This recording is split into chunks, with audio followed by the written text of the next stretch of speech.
My name's Raul Carbajal. I'm the festival producer of this year festival that you're at. Welcome to day 3. I'm joined today with Martina Welkhoff from WXR. Thank you so much for joining. This is another instance of the Meet the Funder program. We've got a couple of folks here, some more rolling in. Hopefully now that it's the official start time, we'll give it a couple minutes. And I just want to sort of start by laying out the intent, I think, behind this session and this series. We've got a bunch of funders who have joined us over the course of these 3 days.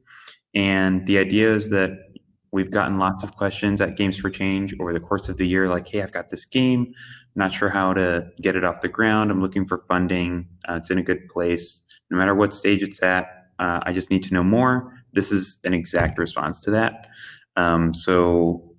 We've got Martina, who's super experienced and is going to be kind of laying out her perspective, and certainly the layout that's come out of WXR Acceleration, just because it's pretty remarkable what y'all are doing. And I'm really excited to have you here. So thank you once again. Just to get some quick ground rules, folks, please certainly feel free to get your questions over in the chat or comment on anything that's being said. I'll be here to help facilitate, but certainly I'd like Martina to take as much of the questions as possible. So hopefully we have a fruitful discussion for the next half hour. Awesome. Sounds good. Thank you so much. And it's a real pleasure to be here. I was at Games for Change in person a couple of years back in New York and had a fantastic experience, and really happy to see you taking it virtual this year and opening it up such a broad audience. It's fantastic. Thank you. So hello. As Raul mentioned, I'm Martina Welkhoff, and I'm one of the managing partners at the WXR Fund. The W in WXR stands for women. So we are a women-focused fund. We focus on women-led companies, and really gender diversity is our priority. We love to see women and men working together. And there's a few reasons for that. But before I get to the nitty-gritty of our thesis, I'll rewind and tell you just a bit about our history and how we got here. So back in 2016, I was moving from a mobile gaming company I ran that for 6 years, into virtual reality.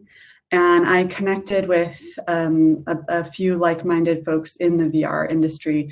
Marco de Moraz of the Venture Reality Fund, Malia Probst down at VR Scout, Abby Albright, who had previously been a DACRI. And we all got to talking about how we saw a really unique opportunity in spatial computing to build a different foundation for the industry, to start from a place of inclusivity and from a place of prioritizing diversity and making sure underrepresented voices were at the table.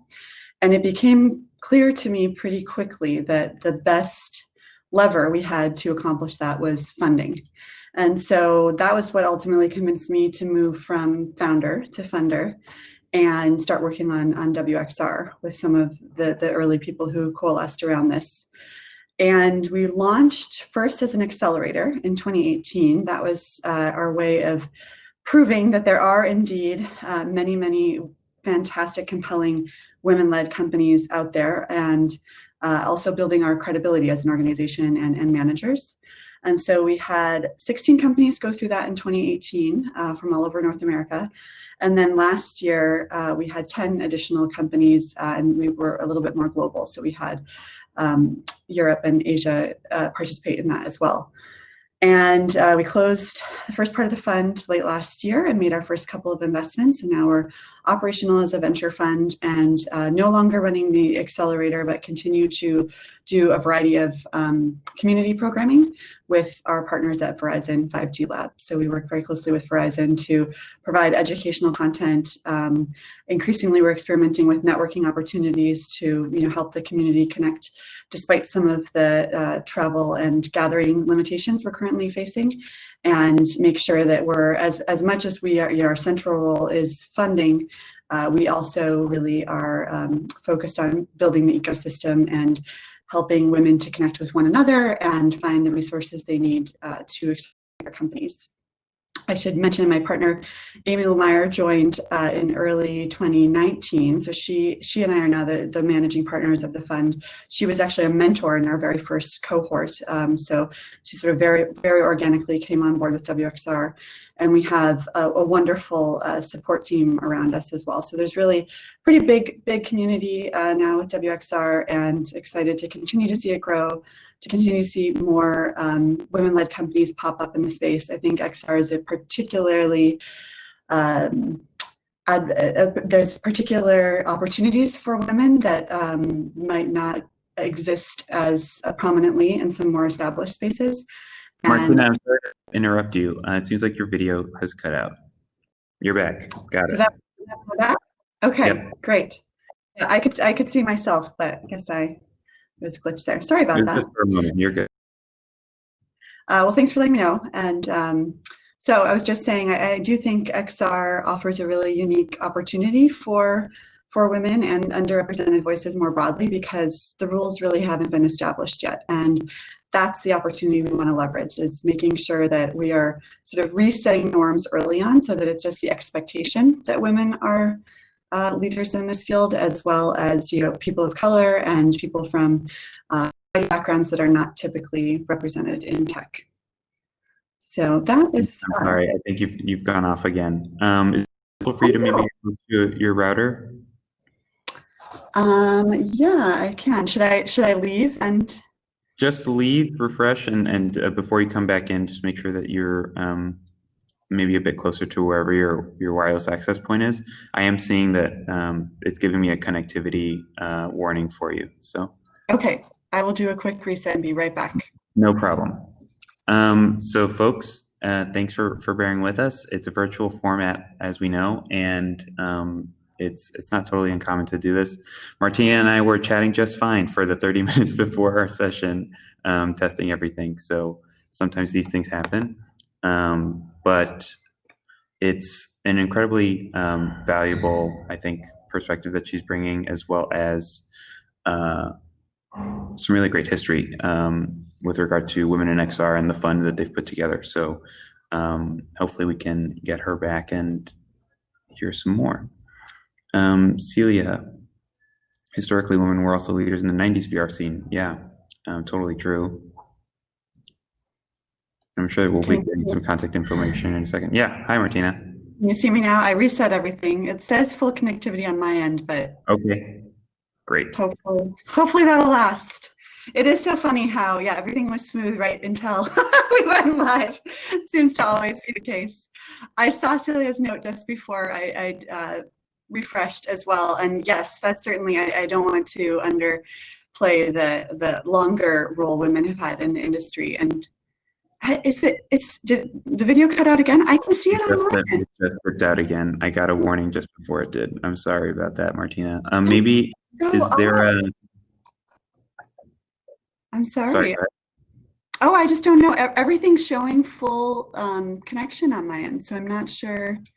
And I can maybe see a device that we can use, or are you logging on Chrome, by the way? I am, yes. Let's try Firefox. Why not? Okay. I've seen connectivity stuff get corrected there. I could even try. Has anyone tried joining from the phone? Would that?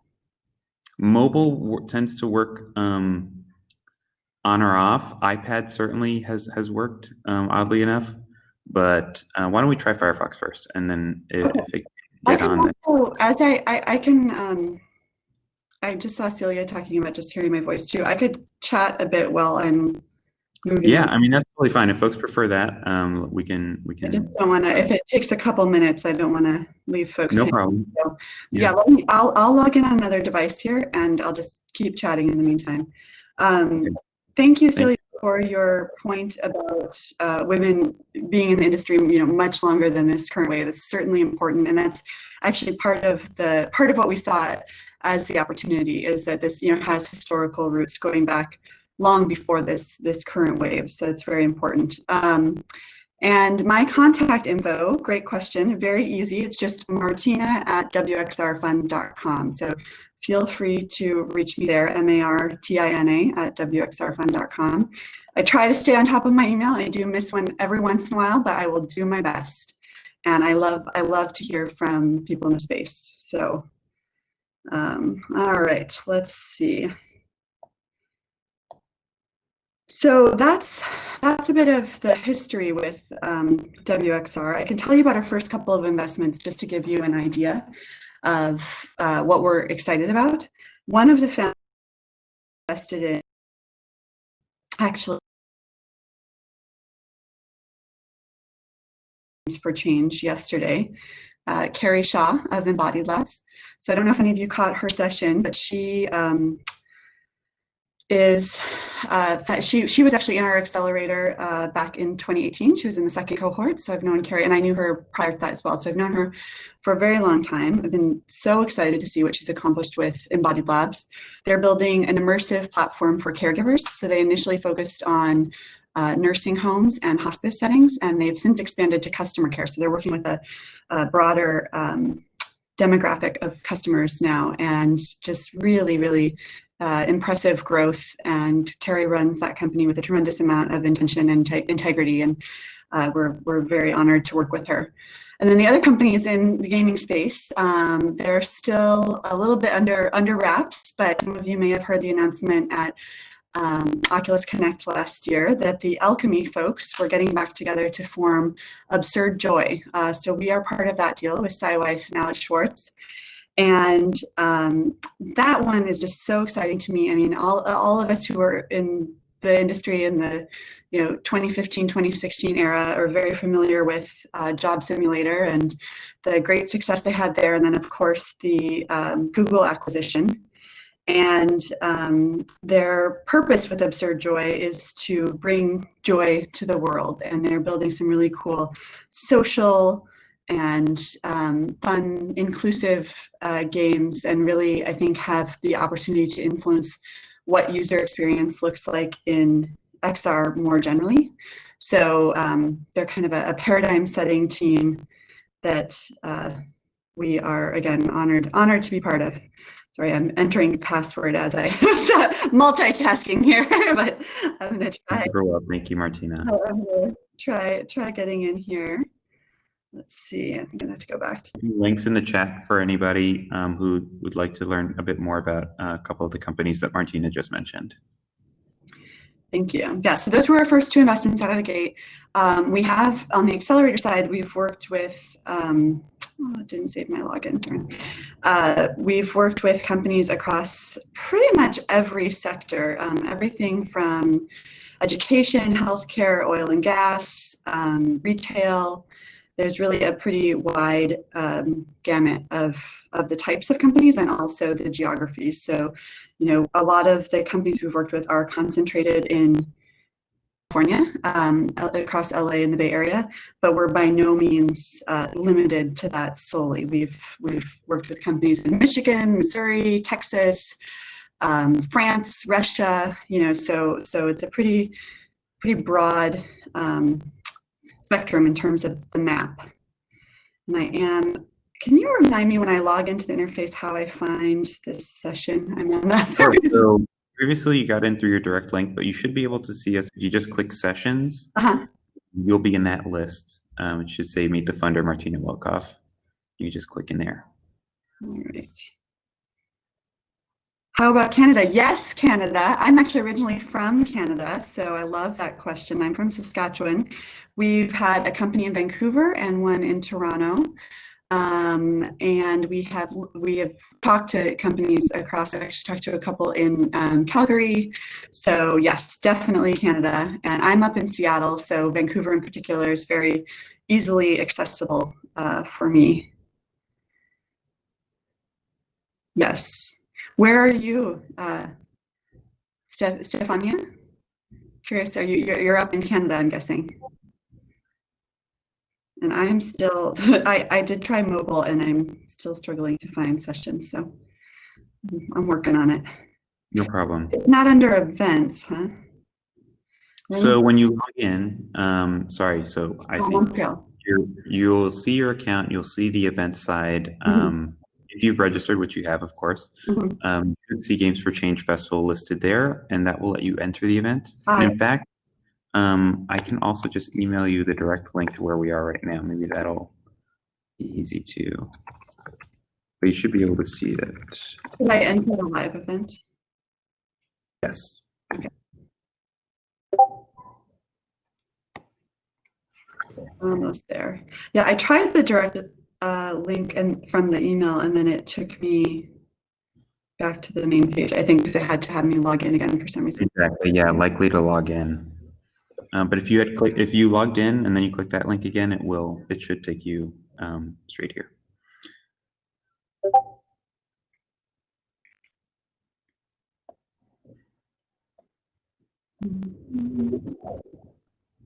And I think when you hit enter event, you should land on the reception area. And you just want to click sessions over in that navigation bar.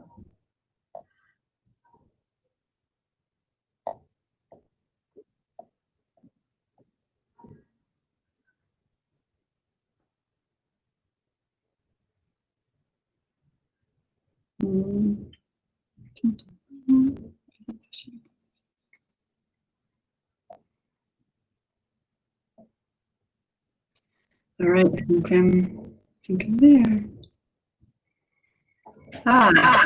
Okay, I'm gonna stop this one.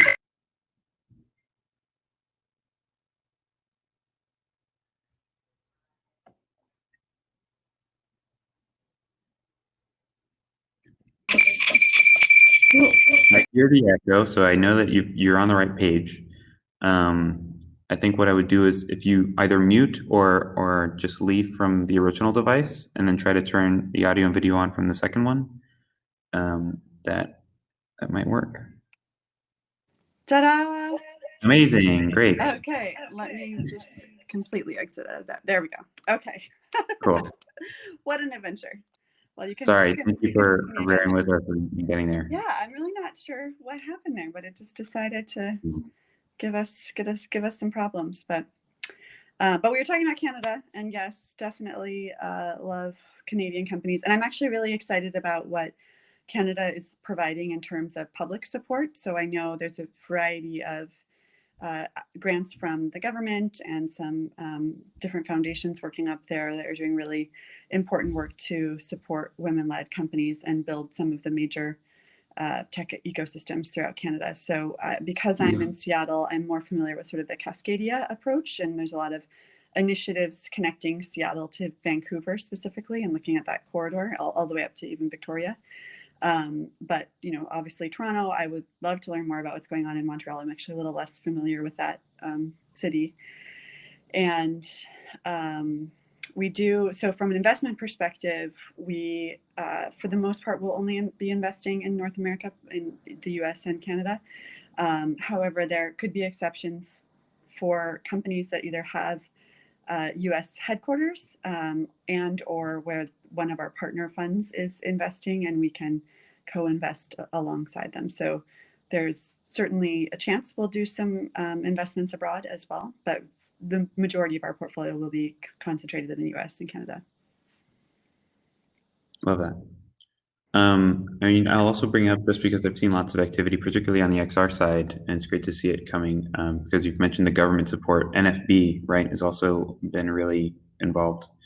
So it's great to see that the Canadians are really throwing down. Yeah, they are. Canada is a great place. They're very forward thinking. So, and I would say more broadly, just as kind of advice to XR companies in general, there is a lot of non-dilutive funding available right now because we're so early. So whether that's public or private, you know, a lot of the companies we've worked with have gotten NSF grants in the US. Of course, Oculus is providing quite a bit of non-dilutive funding and various programs that creators and founders can take advantage of. And can you define that maybe for some of us that aren't as clued into different funding structures or different funding types? What do you mean by non-dilutive funding? Yeah, sure. So typically when you take outside capital, there's a cost to that, which is equity. So whether it's convertible debt or a priced round, what you're typically doing when, well, what you're always doing when you're getting investment from a venture capitalist, for example, is selling a portion of your company. So that's part of the negotiation, and that is dilutive, meaning it dilutes the founding team and dilutes the overall cap table. Then that entity that's invested becomes part of your cap table. So non-dilutive means there's not an equity cost. There may be other costs. So particularly with grants, there's a lot of reporting. There's expectations about what you'll do with that capital, and perhaps you'll have to present, or there's various strings attached in that capacity, but it won't actually take any percentage of your company. And so that's great when you're in the R&D phase, because you can learn a lot and preserve that equity for the founding team. And from my perspective as an investor coming in, I'm always excited to see that, because that means you've been able to accomplish a lot more while preserving the equity and keeping the cap table from becoming too crowded, which sometimes happens early on if you have a bunch of different investment streams. So I've really been impressed with how many companies have come to us looking for seed funding, and they've already raised several $100,000 in non-dilutive funding, which is not something you see in a lot of other spaces. So. Yeah, I wonder whether or not you and the rest of the folks over at WXR are considering, maybe a bit more broadly, right? Like, is there a double bottom line, right? Or do you think about the social impact or potential social impact reach when it comes to some of that ROI that you're looking for? We do. And what's interesting, so we don't explicitly have that as part of our thesis, but what we found across the board very consistently is the companies we work with have that inherently baked in, whether that's how they structure their company and think about everything from employee compensation to parental leave, and the kinds of policies they're putting in place, and the kinds of kind of inclusion, the mentality they're bringing to the table, and how they're building out their teams, as well as the impact of the work itself. So across the board, even in the sort of less obvious sectors, we do see companies thinking about the broader impact that they're having and how they can make sure that they're both minimizing any potential negative impact and thinking about the ethical implications of their decisions, as well as obviously maximizing positive contributions. And I personally think that's very much a part of working with gender diverse teams. I think when you have different perspectives represented at the table and different value systems, and you're working collaboratively, it's more likely that you're going to come up with something that's a net positive for the common good than if you just have sort of a homogenous single mindset represented. And so I've been really pleased and excited to see that. It makes me honestly very hopeful for the future, that seems to be almost a given with the companies we're working with. It's not an afterthought. It's from day one, very much part of the DNA. Right, totally. I wonder, because that falls in pretty neatly, I think, to some of the community work, right, that you spoke to earlier, right? There's a certainly a window between, say, 2013, 2014, and 2018, when the fund's really kicking off, to spur some of these affinity groups that are self-organizing. And you think about the Women XR page on Facebook, for example, right? Like, this is a group that was so active and so important to really just get folks connected. Mm-hmm. And I wonder if you can speak a bit more towards like that community mindset, which maybe you've brought to now this funding arm. Yeah. So for the first 2 years, that was very much concentrated in our accelerator, and we still have a very active, robust community around the accelerator alums, and they're still all very much in contact with us and one another, and we're supporting that just using Slack and some different channels. But now that we're working with Verizon and have a more public-facing approach, we not only wanted to provide content that was relevant to the community, and a big part of what we do is showcase women leaders. And so we bring in either founders we've worked with or founders in our network to talk about what they're building, to really amplify their stories and their leadership. and help them connect with other people in the industry who might help forward their goals. And we're actually doing all of that now in VR. And so we really wanted to walk the talk and leverage the technology that we're investing in. And so our first handful of events since the lockdown started have been in Altspace and Mozilla Hubs, and we're now expanding to experiment with some other tools. So we have other events coming up soon in Rec Room. We're talking to a small team called Pixel Canvas that's doing some really cool stuff around events. I love what High Fidelity is doing with spatial audio. So we're getting more and more experimental with how we structure those events and which platforms we're using.